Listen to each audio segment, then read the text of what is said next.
Kementerian Agama akan menerapkan kebijakan murur dan tanazul pada penyelenggaraan ibadah haji tahun 1446 Hijriah atau 2025 Masehi.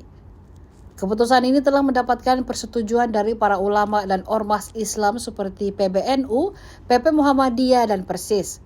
Bahkan pemerintah Saudi sangat setuju dengan program murur dan meminta 50% dari jemaah haji Indonesia bisa mengikuti murur.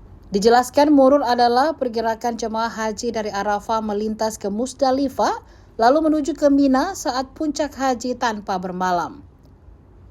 Pada musim haji tahun 2024, lebih dari 50.000 jemaah haji yang menggunakan skema murur. Sedangkan tanazul adalah jamaah yang tinggal di hotel dekat area jamarat atau Syisah dan Rauda akan kembali ke hotel atau menginap di area terdekat atau jamaran tempat lontar jumrah tanpa menempati tenda di Mina hingga mencukupi waktu mabit.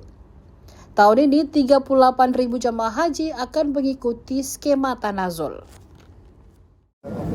Mari kita tinjau juga lokasi puncak haji. Mereka semua sedang persiapan pembangunan infrastruktur, toilet, tenda, karpet, masuk dan lain-lain, makanannya, karena itu puncak dan skenario murur serta tanazul itu.